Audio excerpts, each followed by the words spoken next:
Star Wars Episode 3 Revenge of the Sith is currently celebrating its 20th anniversary with a theatrical re-release, and I just got to see it. And walking into the theater tonight, I haven't seen the movie, I don't think, for 10 years. The last time I watched it, I believe, was when I reviewed it right before The Force Awakens came out in 2015. And in that review, I gave the film a B. Clearly, I liked the movie. I've always liked this movie. It's my favorite prequel for sure, all the way back to the Thursday midnight showing. I remember that theater being filled with so many sweaty people who were so excited, and I was one of them. And I walked out of that theater loving it. There are 4 tickets for Revenge of the Sith in my movie ticket scrapbook that I have saved ever since then, and tonight I can add a 5th one to that scrapbook. I've always liked this one, but my enjoyment of the prequel trilogy over the years has 100% risen. And it's not just because the sequel trilogy disappointed me in the long run. It's also because of the way Hollywood now makes IP-driven blockbuster movies. The filmmaker doesn't have as much control anymore. They don't feel like movies that are made by filmmakers. They feel like movies that are made by committees that have to fit into a specific episodic line of entertainment where everything follows one after the other. And obviously Star Wars inspired this. The difference is George Lucas used to just make these movies. And that's why the prequel trilogy has a beginning and a middle and an end that feels cohesive and complete. The tagline for Revenge of the Sith is "The saga is complete," and you 100% feel that while watching it. You know where things are going to go, obviously, if you had seen the original trilogy. And that is part of the satisfaction, getting to see those puzzle pieces come into place. And I was curious to see how it held up all these years later, and I think my enjoyment of this movie is at an all-time high. John Williams' score is absolutely remarkable. I remember when Battle of the Heroes was released early on iTunes back in 2005. It was one of the very first things I ever downloaded on iTunes.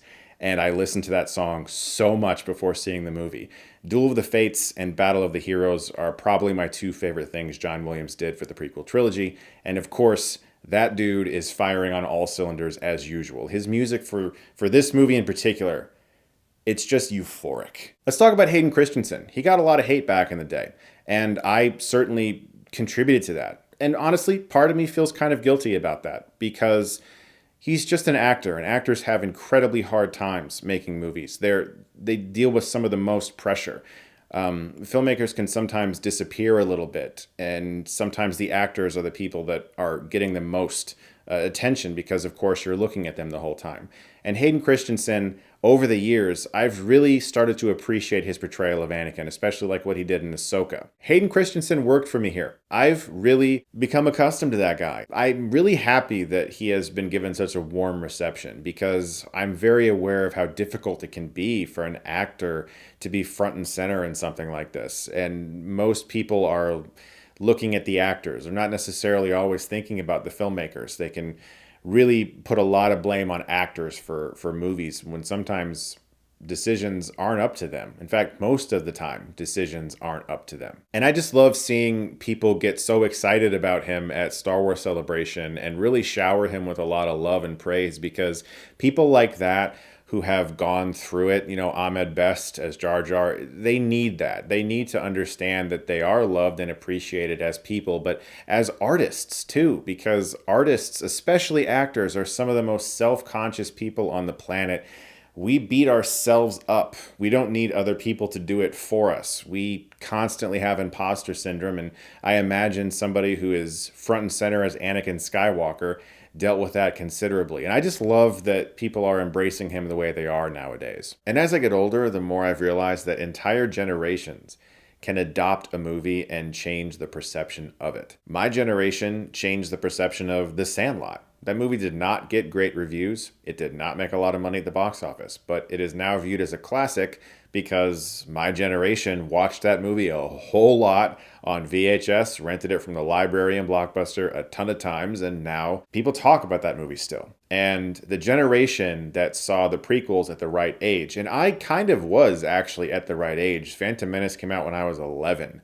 That's perfect. But if you were like 5 when Revenge of the Sith came out and you were allowed to watch it, this movie probably means a lot to you. And people who were 5 years old when The Force Awakens came out are like 15 today. So I'll be very curious to see how that generation talks about the sequel trilogy on the internet in a few years and what their viewpoint of it is. But 20 years later, Revenge of the Sith feels like a visionary filmmaker got to make their movie their way, spend a ton of money, and make a ton of money in the process. And what's most interesting about the prequel trilogy, but especially Sith, is that it feels like some of the best Star Wars stories we've gotten since then have come out of the prequel world, the prequel era. Yeah, The Mandalorian's pretty good and a lot of fun, and I really enjoy The Mandalorian, and that's more of the original sort of vibes, but a lot of stuff like the Clone Wars show, some of the best characters that Dave Filoni created with Ahsoka, for instance, all came out of the prequel era. The prequels, whether you like them or not, clearly gave Star Wars a new life. It gave tons of new stories to Star Wars and all kinds of new direction that the lore could take that were not there before. It doesn't mean it all works. People have talked about these movies. I don't even necessarily enjoy talking about Star Wars as much anymore, but Revenge of the Sith on the big screen really made me very happy tonight. I felt like I was a teenager again. Watching Anakin and Obi-Wan fight on a volcanic planet, it's very difficult to not be entertained by it. Yeah, they're fighting super fast and it's kind of blinding. I remember in my review of it, I said that I wished Anakin's lightsaber was red, and part of me still feels that way. But as I was watching it tonight in the theater, I was thinking to myself, you know, a red lightsaber would pretty much disappear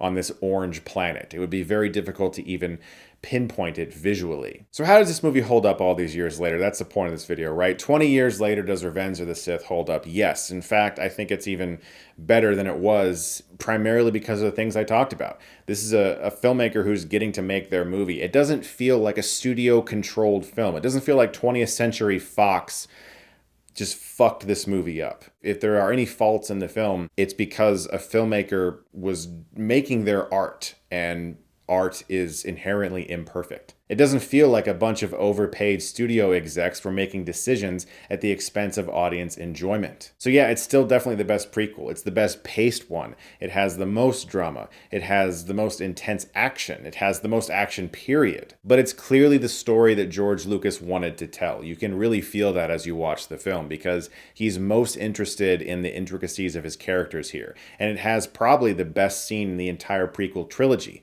The tragedy of Darth Plagueis the Wise. That whole scene at the opera, incredible stuff. Sith still works for me, and it really is a movie theater experience. If you never got the chance to see it back in the day, and maybe you watched it a lot on DVD or whatever as a kid, please go to the theater and see this movie because you are going to have so much fun. Guys, thank you so much as always for watching. Look forward to more videos very soon. If you like this, you can click right here and get Stuckmanized.